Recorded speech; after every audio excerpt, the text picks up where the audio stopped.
மோடி தலைமையில் பாஜக அரசு உருவான பிறகு இந்திய பொருளாதாரத்தை அதானி அம்பானி உள்ளிட்ட கார்ப்பரேட்டுகளும் ஒப்படைப்பது போராட்டங்களை ஒடுக்குவதற்காக 4 தொழிலாளர் தொகுப்பு சட்டங்களை கொண்டு வந்துள்ளது. அது மே தின நாளில் தொழிலாளர் உரிமைகளை பாதுகாப்பதற்காக இந்த சட்டங்களை 4 தொழிலாளர் விரோதமான சட்டங்களை மத்திய அரசு வாபஸ் வாங்கி கொண்டு வலியுறுத்தி போராட வேண்டிய அவசியம் இருக்கிறது. சமீபத்தில் தேசிய தலைநகரமான டெல்லி அதை சுற்றியுள்ள மாநிலங்களில் தொழிலாளருடைய மிகப்பெரிய எழுச்சி என்பது ஏற்பட்டு போராட்டம் என்பது நடைபெற்று வருகிறது. மார்க்சிஸ்ட் கம்யூனிஸ்ட் கட்சியினுடைய தமிழ்நாடு மாநில குழு சார்பாக உழைக்கும் மக்களுக்கு என்னுடைய புரட்சிகரமான மேதின வாழ்த்துக்களை தெரிவித்துக் கொள்கிறேன். எல்லை கடந்து, மொழி கடந்து, இனம் கடந்து, கரத்தாலும் கருத்தாலும் உழைக்கக்கூடிய மக்கள் உலகம் முழுவதும் கொண்டாடக்கூடிய நாள்தான் மே தினம்.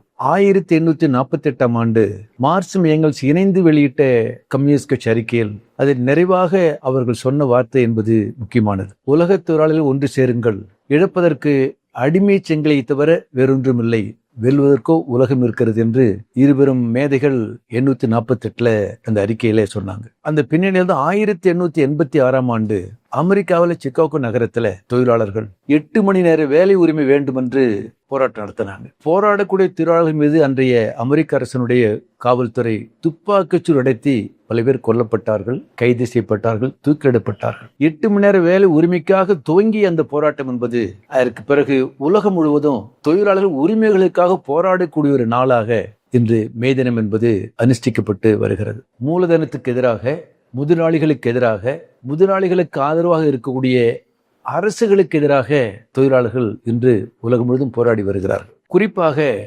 இந்தியாவில் மோடி தலைமையில் பாஜக அரசு உருவான பிறகு இந்திய பொருளாதாரத்தை அதானி அம்பானி உள்ளிட்ட கார்ப்பரேட்டுகளும் ஒப்படைப்பது, மத ரீதியில் மக்களை பிளவுபடுத்துவது என்ற அடிப்படையில் மத்திய அரசு செயல்பட்டு வருகிறது. தொழிலாளர் உரிமைகளை பறிப்பதற்காக, போராட்டங்களை ஒடுக்குவதற்காக 4 தொழிலாளர் தொகுப்பு சட்டங்களை கொண்டு வந்துள்ளது. சங்கம் வைக்கும் உரிமை பறிக்கப்படுகிறது, வேலைநிறுத்த போராட்டம் நடத்தக்கூடிய உரிமை மறுக்கப்படுகிறது, குறைந்தபட்ச கூலி வழங்கக்கூடிய அந்த உரிமையும் மறுக்கப்பட்டு வருகிறது. இத்தகைய பின்னணியில்தான் நாடு முழுவதும் தொழிலாளர்கள் தங்களுடைய உரிமைகளுக்காக, கோரிக்கைகளுக்காக வீரம் சிறந்த போராட்டங்களை நடத்தி வருகிறார்கள். தமிழ்நாட்டில் சங்கம் வைக்கும் உரிமை கோரி போராட வேண்டிய நிர்பந்தம் ஏற்பட்டு சாம்சங் தொழிலாளர்கள் மகத்தான போராட்டத்தை நடத்தி சங்கம் வைக்கும் உரிமை பெற்றார்கள். இருப்பினும் போராடிய தொழிலாளர்கள் மீது அந்த நிர்வாகம் நடவடிக்கை எடுத்து இப்போது கூட பல தொழிலாளர்கள் இங்கே வேலை நீக்கம் செய்யப்பட்டிருக்கார்கள். அவர்களுக்கு ஆதரவாக இருக்கக்கூடிய தொழிற்சங்கத்தினர்கள் கைது செய்யப்பட்டு சிறைப்படுத்தப்பட்டார்கள் என்பது நாடறியும். அதே போல சமீபத்தில் தேசிய தலைநகரமான டெல்லி அதை சுற்றியுள்ள மாநிலங்களில் தொழிலாளருடைய மிகப்பெரிய எழுச்சி என்பது ஏற்பட்டு போராட்டம் என்பது நடைபெற்று வருகிறது. குறிப்பாக ஹரியானா, உத்தரப்பிரதேசம், ராஜஸ்தான் போன்ற அந்த மாநிலங்களில் பன்னாட்டு கம்பெனிகள், இந்நாட்டு தொழிற்சாலைகள் அங்கு வேலை செய்யக்கூடிய தொழிலாளர்களுக்கு கிட்டத்தட்ட 15 ஆண்டுகளுக்கு மேலாக கான்ட்ராக்ட் தொழிலாளர்கள் பல லட்சம் தொழிலாளர்கள் வேலை செய்து வருகிறார்கள். இந்த டெல்லி கேபிட்டல் ரீஜன் சொல்லுவாங்க. அவர்களுக்கு 12 மணி நேர வேலை ஒரு நாளைக்கு. ஆனால் வழங்கப்படக்கூடிய கூலி என்பது 11,000. அதில் பிடித்தம் போக 9,000 தான் கை கிடைக்கும். அதை வச்சு வாழ முடியுமா? இந்த ராஜஸ்தான், உத்தரப்பிரதேசம், ஹரியானா இந்த பகுதிகளில் வீட்டு வாடகை ஒரு ரூம் 5,000 ரூபாய் வாடகை. ஈரான் மீது அமெரிக்கா யுத்தத்தை தொடுத்து கேஸ் விலை ஏறி, எரிபொருள் விலை ஏறி அது ஒரு மிகப்பெரிய ஒரு கொடுமைக்கு, சுரண்டலுக்கு ஆளாக்கப்பட்டிருக்கிறாங்க. அந்த டெல்லி கேபிட்டல் ரீஜன் சொல்லக்கூடிய டெல்லி தலைநகரை சுற்றி இருக்கக்கூடிய அந்த மாநிலங்கள்ல சமீப தொழிலாளர்கள் எங்களுக்கு குறைந்தபட்ச கூலி வழங்கணும், எங்க நிரந்தரப்படுத்தணும் என்று மிகப்பெரிய போராட்டம் உத்தரப்பிரதேசம், ராஜஸ்தான், ஹரியானா தொடர்ந்து நடந்துகிட்டு இருக்கு. அந்த தொழிலாளர் வைக்கக்கூடிய கோரிக்கைகளை பரிசீலிப்பு பெற ஏற்றுக்கொள்வதற்கு பதிலாக உத்தரப்பிரதேச மாநில அரசாங்கம், பாஜக அரசாங்கம் போராடக்கூடிய தொழிலாளர் மீது கடுமையான அடக்குமுறையை விட்டு கைது, லட்டிச்சார்ஜ், தொழிற்சங்க தலைவர் கைது செய்யப்பட்டிருக்காங்க. குறிப்பாக சிஐடியுடைய தலைவர்கள் பல அந்த மாநிலங்களில் கைது செய்யப்பட்டு சிறைப்படுத்தப்பட்டிருக்கிறாங்க.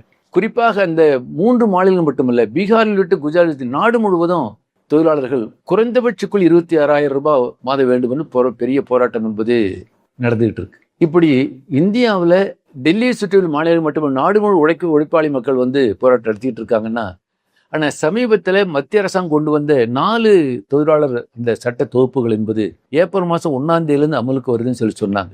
அந்த சட்ட தொகுப்பு கடந்த காலத்தில், வெள்ளைக்காரங்காலத்தில் போராடி பெற்ற உரிமையை பறிக்கக்கூடிய ஒரு மோசமான தொழிலாளர் சட்டங்களாக வந்திருக்கு. அந்த சட்ட தொகுப்பையே வாபஸ் வாங்கவே தொழிலாளிகள் போராடிட்டு இருக்கிறாங்க.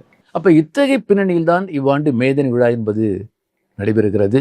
மார்க்சிஸ்ட் கம்யூனிஸ்ட் கட்சியின் சார்பாக குறிப்பிட விரும்புவது, தொழிலாளி உரிமைகளை பாதுகாப்பதற்காக, போராடி பெற்ற உரிமைகளை பாதுகாப்பதற்காக போராடுவதற்கு சபதம் ஏற்கக்கூடிய இந்நாளில் குறிப்பாக மத ரீதியில் மக்களை பிளவுபடுத்தக்கூடிய பாஜக, குறிப்பாக டெல்லியில் சுற்றி இருக்கக்கூடிய பாஜக ஆளக்கூடிய மாநிலங்கள் கடந்த காலத்தில் மத கலவரத்தை உருவாக்கி மத ரீதியில் மக்களை பிளவுபடுத்தியது. ஆனால் அந்த மாநிலங்கள் தற்பொழுது மதம் கடந்து, சாதி கடந்து, இனம் கடந்து, மொழி கடந்து எல்லா தொழிலாளர்களும் ஒன்றுபட்ட போராட்டத்தை நடத்திட்டு இருக்கிறாங்க. முஸ்லிம் தொழிலாளிகள், இந்து தொழிலாளிகள், கிறிஸ்தவ தொழிலாளி, சீக்கியத்தை ஒன்றுபட்டு போராடக்கூடிய ஒரு மகத்தான போராட்டம் என்பது இன்று டெல்லி சுற்று மாநிலம் நடைபெற்றுக் கொண்டிருக்கிறது. ஆக மே தின நாளில் தொழிலாளி உரிமைகளை பாதுகாப்பதற்காக இந்த சட்டங்களை, 4 தொழிலாளி விரோதமான சட்டங்களை மத்திய அரசு வாபஸ் வாங்கி வேண்டும் வலியுறுத்தி போராட வேண்டிய அவசியம் இருக்கிறது.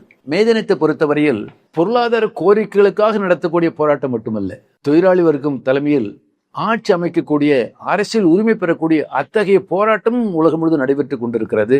குறிப்பாக சமீபத்தில் அமெரிக்கா, இஸ்ரேல் சேர்ந்து ஈரான் மீது மிகப்பெரிய யுத்தத்தை தொடுத்து அதன் விளைவாக உலக பொருளாதாரமே கடுமையான பாதிப்புக்குள்ளாயிருக்கு. தங்களுடைய உரிமைகளுக்காக, கோரிக்கைகளுக்காக போராடுவது மட்டுமில்லாமல் அமெரிக்க ஏகாதிபத்தியத்தினுடைய அத்தகைய மோசமான ஈரானை தாக்கக்கூடிய அந்த தாக்குதல் எதிர்த்தும் ஒரு சர்வதேச செய்தி தொழிலாளி வர்க்கம் ஒரு ஒன்றுபட்டு போராட வேண்டிய தேவை ஏற்பட்டிருக்கிறது.